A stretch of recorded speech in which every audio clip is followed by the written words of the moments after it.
mametraka ny fialatsiny lehibe aminareo honorable zay tena fantatray de fantatray tokoa ary tena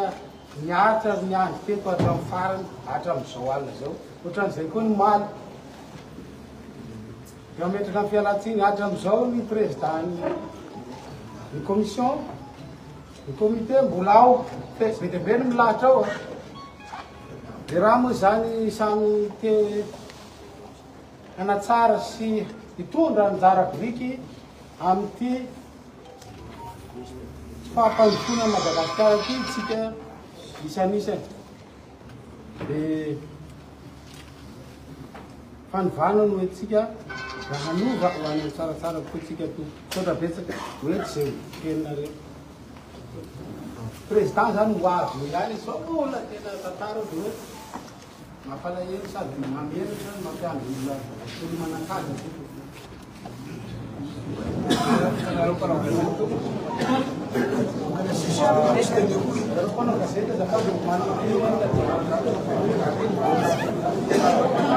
Sanakeni Pyrénées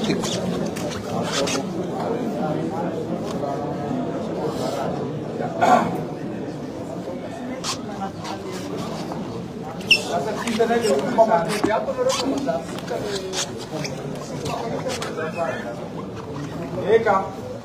miala tsiny raha mandray fivolana tsy zoky moa fa zany ary nomenay teny de raisiko ampanetseteny voalohany indrindra misaotra betsaka manareo dimy rahalay ao anaty conseil leader zay mitantana ty ty nandroany moa vo nianatra azy tsara tao fivoritsika teo ary nio temponao bezety afantatsa misy kelikely ao anatin'izay zavatra manaraka izay moa androany ariva ty zahay tonga eto androany satria nahavita zavatra koa zay ka tele nandroany zany misy fivorina niantso fivorina tsara fotoana ny solom-bavaboaka ary ny lahadinika tam'izany dia ny empêchement-ny androadroeny filoam-pirenena teo aloha vita tanteraka le izy a 131 ny isan'ny fity 130 no nandrodana tanteraka ny ingay Andry Rajoelina raha ihany no tsy nanany mihevitra sika moa olona demokraty malalaka ny fanehoan-kevitra tsy tiraitana ka demokrasia tsika fantatray de fantatray misy fahasairana anareo fa betsaka ny zavatra miandry atsika ka izahay avao amin'ny antenera-pirenena satria tao amin'ny raha nijerany fivorinareo tao ao dôly ny olona olobe olo manakaja olo manany maizy azy a reo tanora génération Z tanora génération Y ao dôly izy rehetra ka zao fahatongavanareo manome voninahitra anao zao anay zao tena isorana anareo dimy rahalahy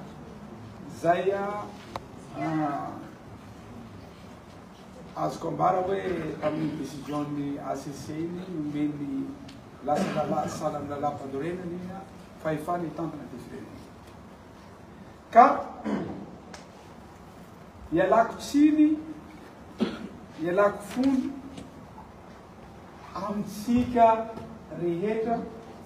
fa somary vita zay kabarinay officiel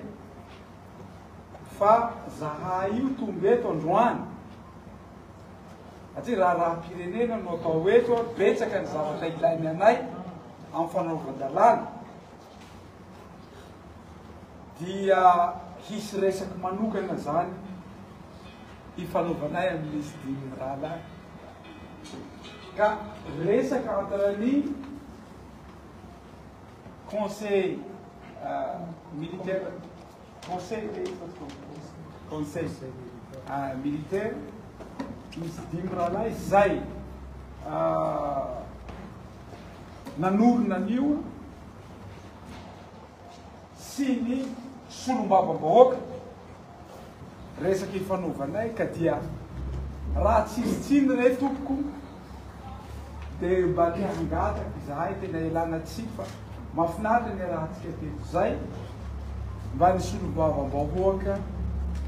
sy izy dimy rahalahy irery any zany resajesakety ao anatin'izay zavatsy zay ka miala tsiny reto anaraka anareo koa aho eo anaritra anareo aloaloha eo tsy ho teneniko moa ino zavatra ifanaovantsika velomo fa amitsika koa zany tsika namana rehetra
tsy mahay miteny betsaka masitsika fiteny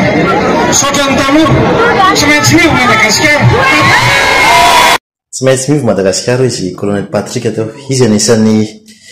malagasy nanana finoana fa tsy maintsy iongotra Rajoelina sy ny finoana be dia be izy nandefa ultimatum na fampitandremana ny fitondram-panjakana mamy Ravatomanga tamin'izany fotoana zany tena izy io manome herinandro manome zao dia be dia be tsika nanebaka azy be dia be tsika tsy nino sermadary Ngiay Evariste sermadary ihany moa dadan'izay mima tena hoe naneso anazy jereo ankehitriny io vatavaverina tanindrazana antenany ary io miaraka mivoaka malagasy itolona fanesorana any Rajoelina sy ny finoany izay anisany napotika tanteraka any Madagasikara tamin'ny alalan'ny kolikoly tamin'ny alalan'ny tsy fahaiza-mitadana sy fandranana ny harem-pirenena malagasy. Mankasitraka be dia be colonel.